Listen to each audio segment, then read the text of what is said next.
अस्सलामुअलैकुम व्यूवर्स, मामा care TV में खुश आमदीद। आज की एपिसोड में हम तफसील से बात करेंगे कि 10 मंथ्स ओल्ड बेबी में क्या न्यू तब्दीलियां रुनुमा होती हैं, बेबी अब क्या न्यू एक्टिविटीज करता है और मदर को अब क्या केयर करनी चाहिए। इस सब के बारे में आज के एपिसोड में तफसील से बात करेंगे। वीडियो को एंड तक लाजमी देखिएगा। अगर आपने हमारे चैनल को अभी तक सब्सक्राइब नहीं किया तो प्लीज चैनल को सब्सक्राइब कर दें और वीडियो को लाइक भी कर दें। तो बात कर लेते हैं कि 10 मंथ्स ओल्ड बेबी क्या कुछ करता है। बच्चा अब काफी ज्यादा एक्टिव हो जाता है, बैठना उठना बहुत अच्छे तरीके से सीख लेता है। अब क्रोलिंग भी काफी तेजी से कर लेता है। बच्चा पूरे घर में आराम से फिरता रहता है, घर की चीजों को देखता है, हर चीज को एक्सप्लोर करता है, हर चीज को उठाने के लिए हाथ में पकड़ने की कोशिश करता है। अगर बच्चे को किसी पार्क में भी ले जाएं तो बच्चा आराम से वहाँ क्रोलिंग कर सकता है। बच्चा नई चीजें देखता है, बच्चे को न्यू माहौल अच्छा लगता है। अब चीजों को पकड़कर खड़ा हो जाता है, किसी सहारे के साथ देर तक बच्चा खड़ा रह सकता है। बच्चा काफी अच्छे से बोलना सीख जाता है, जैसे वो बहुत साफ लफ्जों में मामा बाबा। बच्चा कुछ और वर्ड्स भी बोल लेता है, यानी हाय बाय,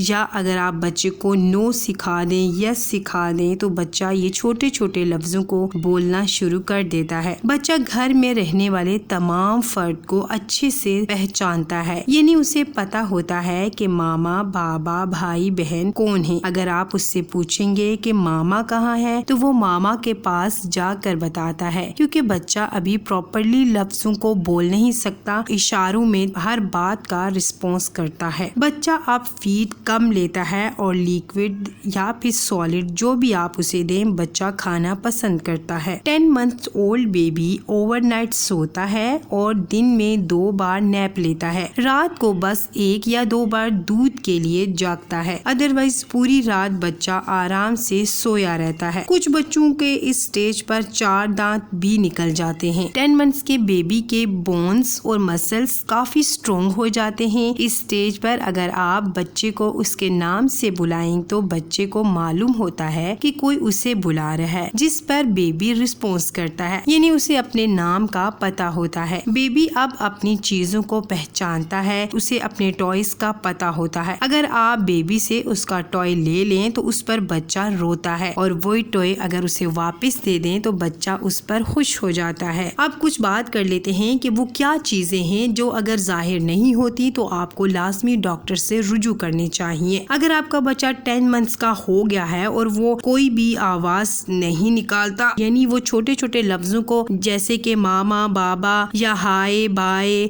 आ इस तरह के लफ्जों को नहीं निकाल रहा, या कोई चीज देख कर रिस्पॉन्स नहीं कर रहा, जैसे आप किसी चीज को उठा के बच्चे के सामने रखें तो बच्चा उसे देखकर कोई भी रिस्पॉन्स नहीं कर रहा, या फिर अभी तक क्रोल नहीं कर रहा, बैठना नहीं आ रहा, बच्चे को अपनी नेक को संभालना नहीं आ रहा, यानी बच्चा अपनी नेक को स्टे नहीं कर पा रहा, तो आपको चाहिए कि आप लाजमी तौर पर डॉक्टर से रुजू करें, क्योंकि ये खतरनाक अलामात हो सकती हैं। हर बच्चे की अपनी एक पर्सनैलिटी होती है, जैसे कुछ बच्चे बोलना जल्दी शुरू कर देते हैं, कुछ लेट कर देते हैं। अगर कोई भी साइन बच्चे में नहीं शो हो रहा तो आप लाजमी तौर पर डॉक्टर से रुजू करें। अब मदर को चाहिए कि वो लाजमी तौर पर बच्चे की मालिश को जारी रखें, बच्चे को मालिश के बाद बात जरूर दिलाएं, बच्चे का आसपास का इन्वायरमेंट लाजमी तौर पर साफ रखें, क्योंकि बच्चा अब हर जगह पर जाने की कोशिश करता है, हर चीज को उठाकर मुंह में डालने की कोशिश करता है। अगर कोई गंदी चीज मुंह में चली गई तो बच्चे को पेट का इन्फेक्शन भी हो सकता है। इन्फेक्शन की वजह से बच्चे को मोशन हो सकते हैं, वॉमिट हो सकते हैं और बच्चे का खाना पीना भी कम हो सकता है, जिसकी वजह से बच्चा बीमार भी हो सकता है। लिहाजा आप अपने बच्चे के आसपास के इन्वायरमेंट को लाजमी साफ सुथरा रखें। उम्मीद है आपको हमारी आज की एपिसोड से काफी हेल्प मिली होगी। अपने और अपने बच्चे का बहुत सारा ख्याल रखिए।